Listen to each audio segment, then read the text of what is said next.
When it comes to diet confusion is real. And over again, everyone keeps asking, what really is the healthiest diet? Well, recently, U.S. News and World Report came out with their rankings of top diets. Fascinating to see their breakdown of all of it. I'm going to share that with you over the next few minutes and then tell you kind of what I think. Okay, so drum roll, please. The top 5 diets that are ranked by U.S. News and World Reports in 2023 include number 1, the Mediterranean diet. We're going to talk about that one in a second.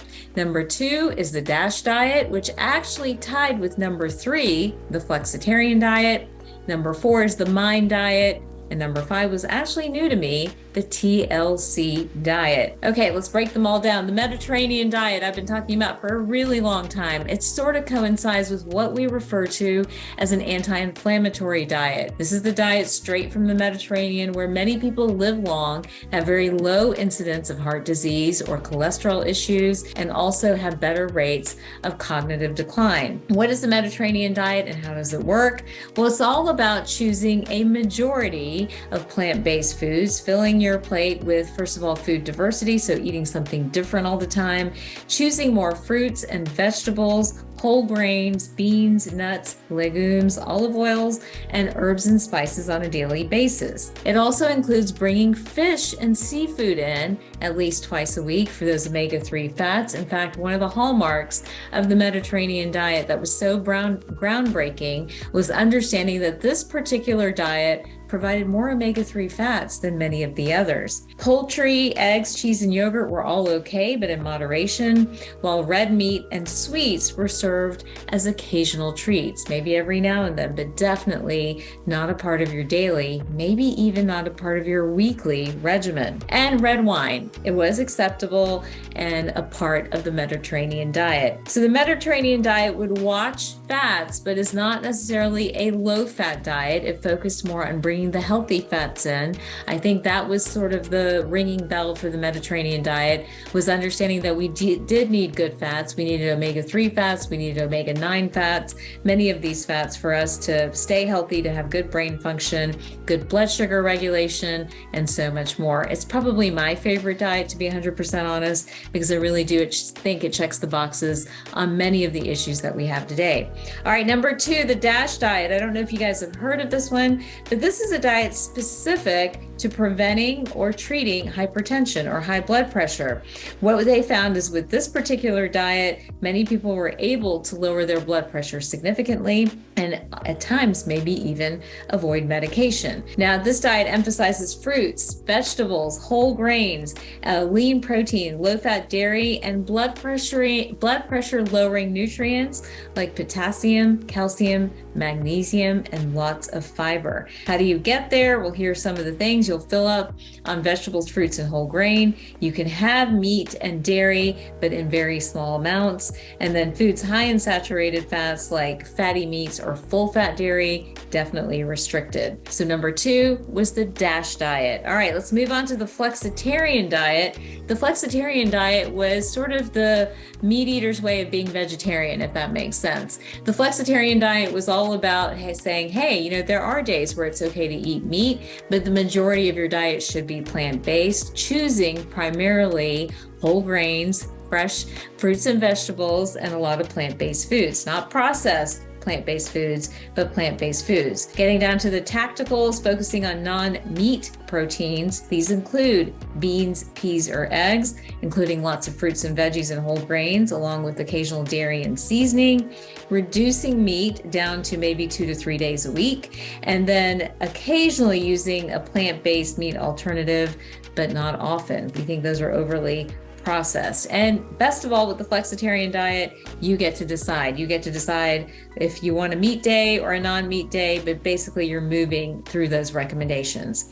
All right, what's the Mind diet? And with the escalation of cognitive decline and Alzheimer's and dementia that we're seeing, the Mind diet sounds tempting. Honestly, at the end of the day, it's just a blend of the DASH diet and the Mediterranean diet. Any differences are around the amount of greens and leafy vegetables that come in. So the Mind diet recommends about 7 1-cup servings of leafy green vegetables weekly, about 5 half-cup servings of berries every week, lots of whole grains, a daily glass of wine, snacking on nuts to get those healthy fats in, having fish at least weekly, and then really lowering sugar by bringing down sweets and pastries to just under 5 per week. It does allow for 2 single-ounce servings of full-fat cheese per week as well. So the Mind diet is really bringing in more of the healthy fat component of many of these diets, stressing that, while also really stressing the importance of antioxidants, which help the brain. We're getting those from those leafy greens and from berries. Remember, leafy greens and berries are an amazing source of glutathione. Glutathione is that antioxidant that reverses aging, really helps the brain and your muscles function well. So no surprise there that the Mind diet is being touted as key for dementia and one of the top 5 diets out today. All right, the TLC diet. I didn't know this one. This is the Therapeutic Lifestyle Changes diet, very fixated on lowering lipids, lowering metabolic markers like cholesterol, LDL cholesterol, really focusing in on that and cardiovascular disease. So this diet really is centered around lowering saturated fats and focuses most of its energy around that particular recommendation. So in doing so, it keeps meat consumption down to under 5 ounces a day, really advising to skin chicken and turkey, eating 2 to 3 servings a day of a low-fat or non-fat dairy, 4 servings of fruits and 3 to 5 servings of vegetables, and then getting 11 servings per day of bread, cereal, rice, pasta, or grains, focusing on whole grains. Not sure how I feel about that.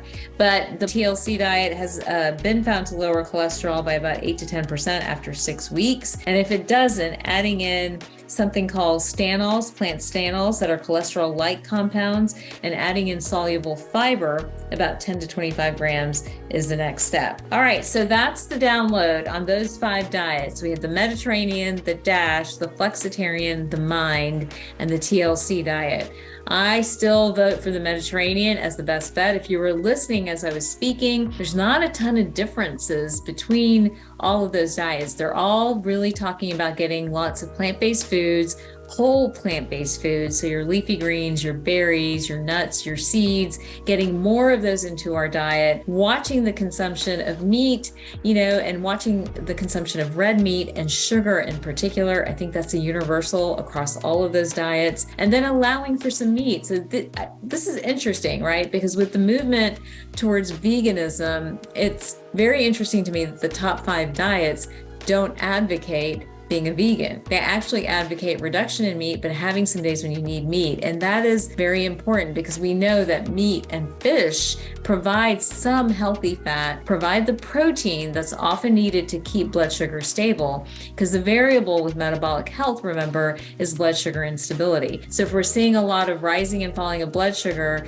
because we don't have the protein or the healthy fat to suppress blood sugar, then we are going to have many cases of inflammation, cardiovascular disease, weight gain, neurodegenerative diseases, and so much more. We see this, for example, in my community, in the Indian community, where many people are vegetarian, but because those vegetables are often overcooked and because they often don't get the protein that they need, they're essentially consuming a very high carbohydrate load that at the end of the day is leading to inflammation and poor cardiometabolic health. So between these diets, right, what are the universal rules? Let's focus on getting 5 to 7 servings of fruits and vegetables in on a given day, adding in your healthy fats in the form of nuts and seeds and fish, limiting meat consumption to 5 to 6 ounces per day, and then making sure we're staying hydrated.